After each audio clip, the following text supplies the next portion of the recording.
चली गई, कहने लगी बहना इसे तो बुरा लग गया।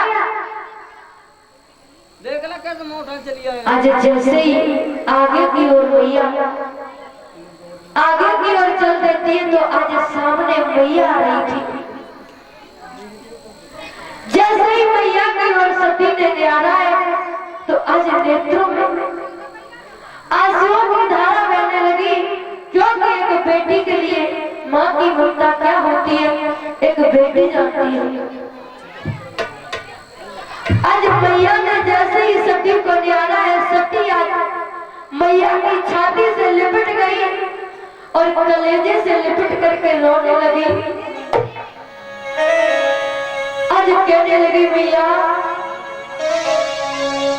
तेरी मुझे बड़ा याद सताती थी, लेकिन एक माँ की ममता बेटी के लिए क्या होती है एक बेटी जानती है।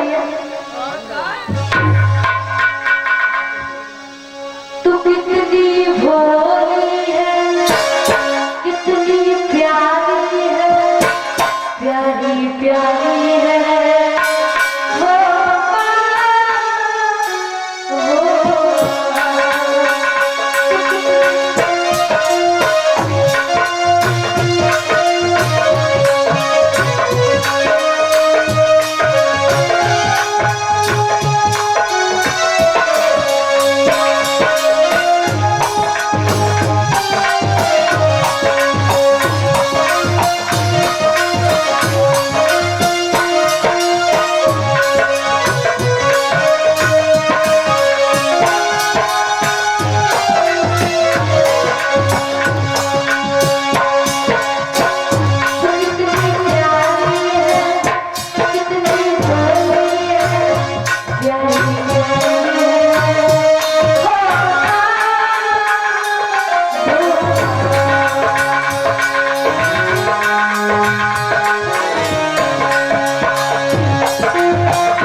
यज्ञ में भाग लेते ही अजय जैसे ही आगे से दक्ष आ रहे थे अपने पिताजी की ओर ज्यादा, लेकिन दक्ष ने एक भी बार अपनी बेटी की ओर नहीं लिया रहा।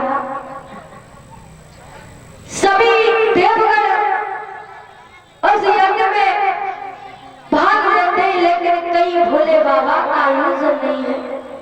आज उसी समय अपने पति का अपमान देखते हुए पिता ने एक नजर तक सती की ओर नहीं देखा।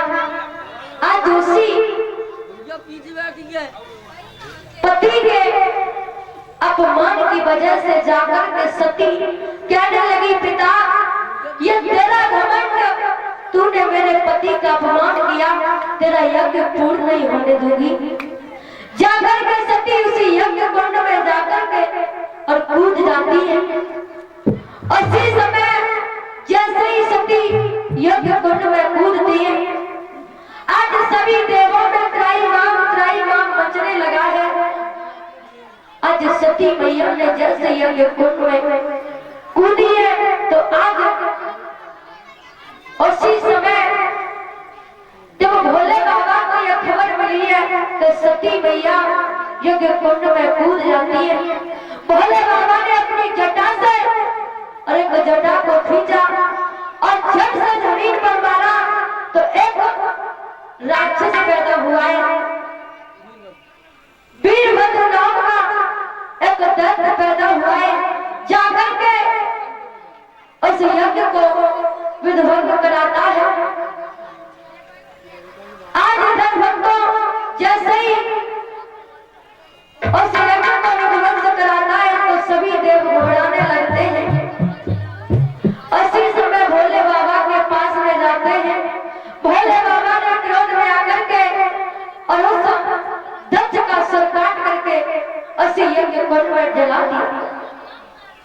इधर भक्तों देवता सभी प्रार्थना करने लगे और कहने लगे, भोले बाबा किसी प्रकार इस यज्ञ को पूर्ण कराओ। तो आज उसी समय देवों की बात मानते हुए भोले बाबा ने आज दक्ष के एक बकरे का सर लगाया है और उस यज्ञ को पूर्ण कराया है।